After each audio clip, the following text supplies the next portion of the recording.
Assalamualaikum warahmatullahi wabarakatuh. Kali ini saya akan coba membahas mata pelajaran ASC kelas 12 pertemuan 2 atau pertemuan 3. Membahas materi yang saya share di WA group. Materi lanjutan dari pertemuan pertama, itu mengenai control funnel hosting. Sebenarnya agenda kali ini yaitu mengenai kilas balik materi kontrol panel hosting, kemudian pembahasan pembuatan akun blogger, kemudian pembahasan konfigurasi kontrol panel agenti atau spconfig, kemudian ada tugas post-test. Ya, tugas post-testnya mungkin itu pembuatan akun blogger dalam rangka mengimplementasikan dari share hosting.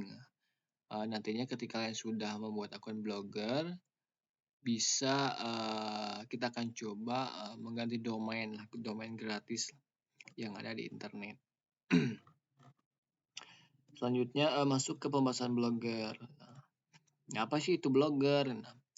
Blogger merupakan sebuah layanan penerbitan blog yang menerima blog multi pengguna dengan entry bertanda waktu.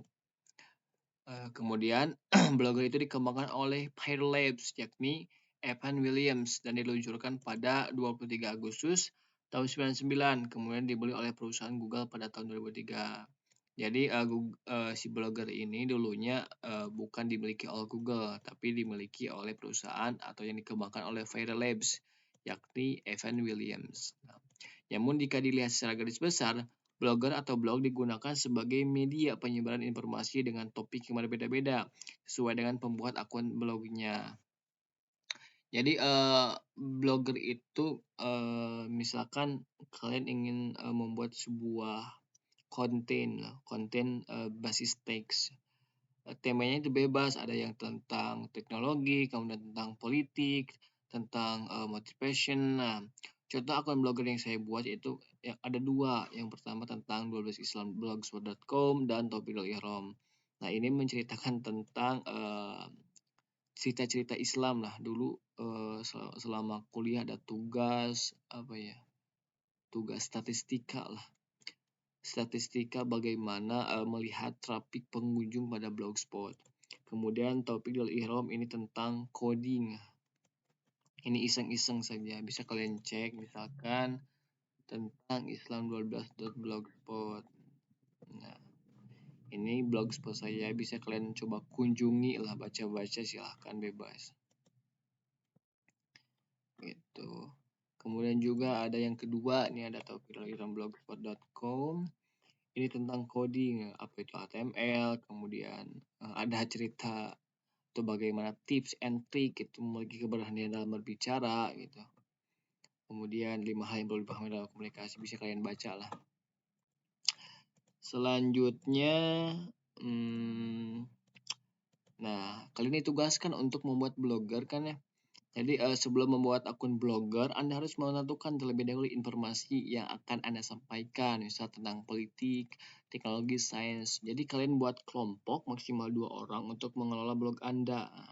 Diibaratkan ya, jadi sebagai contoh, Anda buat blogger, temanya bebas tentang apa, sebagai bahan di laporan yang kalian buat gitu. Bagaimana cara membuat blogger, kemudian tema bloggernya apa gitu. Plan ke depannya bagaimana gitu. Kemudian nanti akan coba kita hosting gitu. Lebih baik Anda ditambah dengan bagaimana cara merubah template-template di blogger. Dengan gratis lah, menggunakan template gratis. Kemudian setelah Anda membuat akun blogger, merubah template-nya, temanya sudah ada, buat laporan bagaimana membuat blog dengan diketik pada Office Word gitu. Kemudian jika sudah dibuat, linknya sudah dibuat, laporannya sudah dibuat, jangan dikirim di WA group, tapi submit di Google Form yang sudah saya sediakan di sini. Bisa kalian akses. Kemudian langkah-langkah buat akun blogger sebenarnya gampang. Yang pertama itu siapkan akun Google atau Gmail yang aktif. Kemudian login ke blogger dengan link sebagai berikut. Kemudian ikuti panduannya, kemudian klik buat blog Anda, masukkan akun Gmail atau Google aktif, kemudian sebelah kiri klik buat blog, kemudian masukkan nama blog, klik berikutnya, kemudian pilih URL atau alamat blog, kemudian disimpan. Nah, namun jika suatu keadaan Anda ingin menghapus blog Anda, kalian bisa hapus blog tersebut dengan cara login ke blog Anda terlebih dahulu, kemudian masuk ke setelan atau pengaturan, masuk ke bagian kelola blog, kemudian klik hapus blog.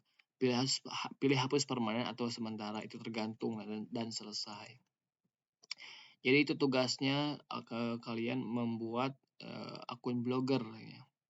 Temanya bebas, kemudian buat laporan, bagaimana cara membuat blogger, didokumentasikan lah, belajar membuat dokumentasi atau laporan. Kemudian yang selanjutnya setelah kalian membuat blogger ya, membuat blogger dengan pengimplementasian share hosting, selanjutnya saya akan bahas mengenai control panel agenti atau ASP.conf gitu, control panel gratis berbasis Linux. Nah, nanti akan ada praktik tersendiri setelah blogger. Nah, apa sih itu control panel agenti? Nah, agenti merupakan sebuah control panel web yang sifatnya open source. Jadi bisa dikembangkan atau gratis lah, ringan dan memiliki banyak fitur yang dibutuhkan selama praktikum nantinya. Selain itu, control panel agenti memiliki kelebihan lain yakni menyediakan interface web responsif dalam mengelola setup server yang kecil. Jadi sudah memadai atau cukuplah sebagai bahan praktek nantinya. Kemudian mengapa agenti? Gitu. Agenti selain open source juga tidak berbayar atau gratis, ditambah cukup populer penggunaannya di kalangan para IT dan tidak kalah dengan control panel lain yang berbayar seperti cPanel dan Direct Admin dan lain-lain. Kemudian secara garis besar, agenti khusus dibuat untuk memudahkan user dalam melakukan manajemen server berbasis Linux. Sebelumnya kalian menginstal server secara konsol atau CLI. Nah, dengan menginstal control panel, Anda dapat dengan mudah menginstal itu semua karena berbasis GUI gitu, tanpa harus merubah tampilan server menjadi GUI gitu. Jika kalian ketahui bahwa agenti ini dibuat menggunakan bahasa pemrograman Python, jadi dulunya agenti ini dibuat menggunakan bahasa pemrograman Python. Selanjutnya, selain agenti juga ada ISP-config. Selain dari agenti, terdapat jenis control panel lain yaitu ISP-config yang memiliki sifat open source untuk memberikan kemudahan dalam mengontrol dan mengolah sebuah server dan bahkan beberapa server sekaligus. Jadi multi server lah ISP-config ini. Kemudian pada saat itu ISP-config dirilis oleh tim BSD dengan menyediakan beberapa fitur di dalamnya seperti manajemen FTP, database server, domain, dan virtual server. Tetapi jika dibandingkan dengan control panel agenti, si control panel ISP-config ini proses instalasinya cukup ribet. Namun cukup ribet, jadi dibandingkan dengan agenti lebih mudah proses instalasi agenti. Tapi jika ada kesempatan kita akan coba bahas kedua-duanya gitu. Nah, untuk instalasi control panel agenti, videonya menyusul, kemudian untuk ISP-config juga videonya menyusul. Jadi untuk besok ataupun sekarang kalian selesaikan dulu pembuatan akun blogger gitu. Nah, setelah selesai semuanya, kalian sudah mengetahui cara membuat akun blogger, cara ganti domain, kemudian mengetahui control panel agenti itu seperti apa, control panel ISP config itu seperti apa. Selanjutnya akan masuk ke materi selanjutnya, yaitu mengenai materi share web hosting. Tentu ini jauh lebih lebih expert lah dibandingkan materi-materi sebelumnya. Nah, mungkin itu saja yang dapat saya sampaikan mengenai pertemuan kali ini atau pembahasan kali ini. Assalamualaikum warahmatullahi wabarakatuh. Dan jika ada yang tidak mengerti bisa ditanyakan dan ulang-ulang videonya.